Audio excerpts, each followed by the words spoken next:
Hello and welcome to BYJU'S Exam Prep IAS. Let's get started and look into our daily quiz.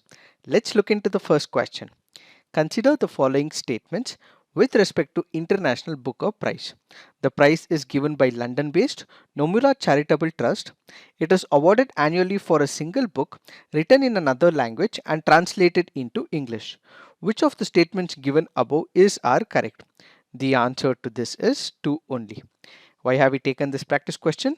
Because this article on the Hindu makes a reference to International Booker Prize. Let us try and understand what are these options. When we look into the first option, the prize is given by London-based Nomura Charitable Trust. This is a wrong statement. Why?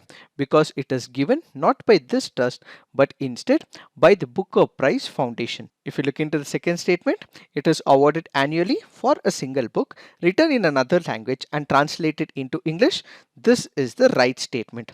What is the context? We have the Indian author Geetanjali Sri, who has won the prestigious International Booker Prize for her Hindi novel Red Samadhi, translated into English as Storm of Sand by Daisy Rockwell. So what do we understand from this? There is a regional novel. This regional novel would be written and translated into English. So both the authors are given this award and this will be divided equally between the author and translator each year. The Booker Prize is one of the best known literary awards for fiction writing in English, including both novels and collections of short stories. It was first awarded in 1969. So if this novel is written originally in English, that is called as the Booker Prize, and it will be called as the International Booker Prize if it is written in a regional language and converted into English. The International Booker Prize began in 2005. Initially, it was biennial in nature, but in 2015, the rules of the International Prize changed to make it an annual affair. The Booker Prize from 1969 to 2001 was named simply after Booker Group Limited, a British food wholesale operator, which was its initial sponsor. Eventually, the Mann Group, an investment management firm based in United Kingdom, began to sponsor the prize in 2002, and this became to be known as Mann Booker Prize. The Mann Group ended their sponsorship in 2019. In 2019 and after that, Crankscott, an American charitable foundation, has been the sponsor after that, and the prize name has been changed to Booker since then. Remember, this particular award is given by Booker Prize Foundation. Now let's look into the next practice question. Broad-based trade and investment agreement seen in the news is the trade negotiation between India and United States of America, Gulf Cooperation Council, European Union, African Union. The answer to this is European Union. Why have we taken this practice question? Because this article on the Hindu makes a reference to India and European Union free trade agreement. So the broad-based trade and investment agreement was initiated back in the year 2007, and this happens to be European Union and India's proposed free trade agreement. India and European Union expect to promote the bilateral ties. They want to remove all the barriers that are in reference to trade with goods and services and ultimately improve the investment ecosystem in India as well as in European Union. So both the sides have major differences between one country and the European Union with reference to intellectual property, duty cut in automobiles, liberal visa regime, so on and so forth. Addressing all these issues between India and European Union is the broader picture of broad-based trade and investment agreement. What does the European Union want from India? When it comes to the European Union, it wants to liberalize accountancy and legal services. What do we mean by it? It means that it wants India to open up its advocates to come and practice in India. This has met with controversy in India as they do not want foreign lawyers and accountants to practice in India. So the European Union wants India to liberalize accountancy and legal services. This has become one of the roadblocks. European Union is also requesting India to reduce the import duties on wines and spirit. Let's say, for example, we have France, we have multiple other countries in Europe. These countries produce a lot of wine.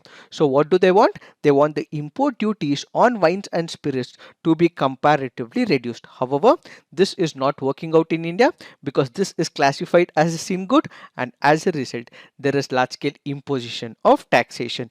Apart from this, they also have intellectual property related issues with India, which European Union countries want India to fix it. And what does India want? India is asking for the data secure nation to be granted by the European Union. It is also asking to cut down on the non-tariff barriers with respect to European Union imposing on the agricultural products. All these issues will have to be fixed, all these issues will have to be sorted, and ultimately what we will have is the free trade agreement which will progress in the near future. Now let's look into the next practice question.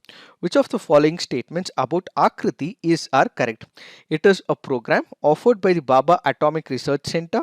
It offers non-power applications and spin-off technologies for societal and industrial benefits to help people from the rural region become entrepreneurs. Which of the statements are correct? The answer to this is both. Why have we taken this practice question? Because this article on the Hindu makes a reference to Akriti. What does Akriti stands for? It stands for Advanced Knowledge and Rural Technology Implementation Program, which happens to be an initiative of Baba Atomic Research Center. The Baba Atomic Research Center happens to be one of the premier institutes in India under the Department of Atomic Energy, Government of India. Basically, it engages in research with the objective of generating knowledge and techniques for the nuclear power production, advancement in the nuclear sciences, use of radioisotopes in the industry, health and agriculture, research when it comes to science and nuclear research. So this happens to be one of the important institutions which is under the Department of Atomic Energy. Now if you look into the first statement, it says it is a program offered by Baba Atomic Research Center. So the first statement is right. The second statement is also right, as Baba Atomic Research Center offers non-power applications, spin-off technologies for societal and industrial benefits to help people from the rural region become entrepreneurs. So basically, it aims at developing rural areas by imparting them knowledge, information and implementation of the BARC technology in the rural areas. So this happens to be an initiative of the Baba Atomic Research Center, which aims at encouraging village level entrepreneurship based on BARC technologies. Now let's look into the next practice question. Which of the following mountain passes are located in Arunachal Pradesh? Bomdila Pass, Difu Pass, Fangsu Pass, Sela Pass. The answer to this is 1, 2, 3 and 4. Why have we taken this practice question? Because this article on the Hindu makes a reference to the Sela Pass. This article here is important from the geography perspective. When we look into important passes that are located in Arunachal Pradesh, we have the Bomdila Pass, Dihang Pass, Difu Pass as well as the Pangso Pass. Where is the Bomdila Pass? The Bomdila Pass connects Arunachal Pradesh with Lhasa, the capital city of Tibet. It is located in the east of Bhutan. Then we have Dihang Pass. It is located in the northeastern state of Arunachal Pradesh. This pass connects Arunachal Pradesh with Myanmar at an elevation of more than 4,000 meters. It provides the passage. Then we have the Difu Pass, which is a mountain pass around the area of disputed tri-point borders of India, China and Myanmar. And Difu Pass is also a strategic approach to eastern Arunachal Pradesh and lies on the McMahon line. Then we have Pangsu Pass, which is located once again in the state of Arunachal Pradesh, and this pass connects Arunachal Pradesh and Myanmar. How about the Sela Pass? The Sela Pass once again is present in Arunachal Pradesh.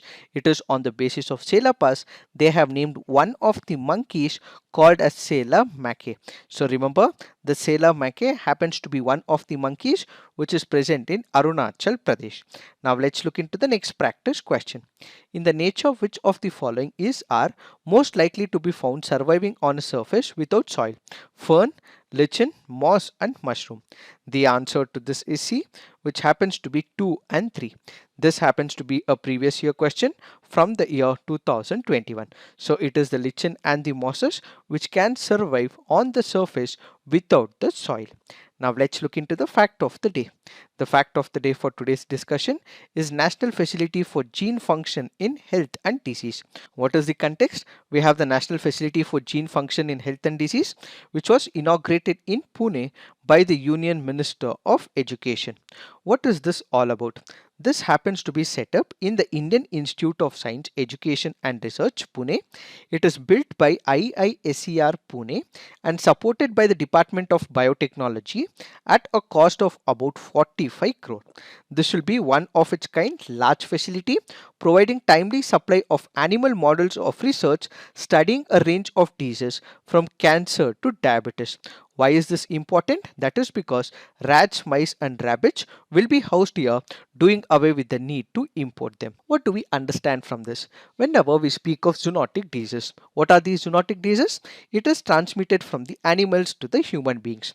So whenever an experiment has to be conducted, you cannot directly conduct an experiment on the human beings. Instead, you may have to conduct all these experiments on number of other species like the rats, mice and the rabbits. So when you consider the mice, it almost has 85% of some of the parameters of the human beings. So you would be able to conduct the experiments on these species. You would be able to bring change in their gene structure, see what are the fluctuations that are happening, ultimately take out a result and get to a particular conclusion. So in case of a disease, these diseases will ultimately have to be brought to an end, for which you have to conduct the experiments. So for conducting an experiment, what we have is the National Facility for Gene Function in Health and Disease. As of now, there are a number of species which are imported from multiple other countries. In order to prevent it and make sure that these species are present in India and are supplied for the research and development, this particular institute has been created. The facility houses molecular biology laboratories, micro injection setups to generate mouse models in which scientists will knock out existing genes and replace them with external or artificial genes that are linked to the disease under the study. This is also done through one of the gene editing tool called a CRISPR-Cas9. What exactly do we mean by it? Let's say, for example, there is a gene structure. There is one of the genes present in that particular species, and this particular gene may be infected, or it is this particular gene which might also be carrying that particular disease structure as well. So what do the scientists do? They delete this particular gene structure and impose it with another gene, thereby ultimately bringing an end to this particular disease. So this particular disease can be prevented by making sure that there is an addition or deletion of the infected gene in that particular species. So we have to conduct an experiment. We have to know what could be the likely consequences, for which what you require is the species and all the tools and laboratories that has to be provided. So it is this National Facility for Gene Function, Health and Disease which will provide the laboratory settings as well as the required tools and technology. There are facilities for making embryonic stem cell based models and traditional transgenic mice models, embryo and sperm cryopreservation and in vitro fertilization. All of these are provided under this particular facility. In order to make it further successful, what we require is the trained and the skilled manpower, veterinary scientists, technicians, and these technicians will be provided with knowledge timely, so that ultimately scientists working at this particular institute and universities and industries are able to understand the importance of studying the zoonotic diseases. So basically, this happens to be one of the center which will try and understand why a particular disease is occurring, how this particular disease has to be addressed, and the scientists will study it by conducting experiments on some of the species, the likely consequences, and over a period of time ultimately introduced into the human beings. It is this that we have to understand with respect to this article. So this is it for today. Thank you for watching. All the best.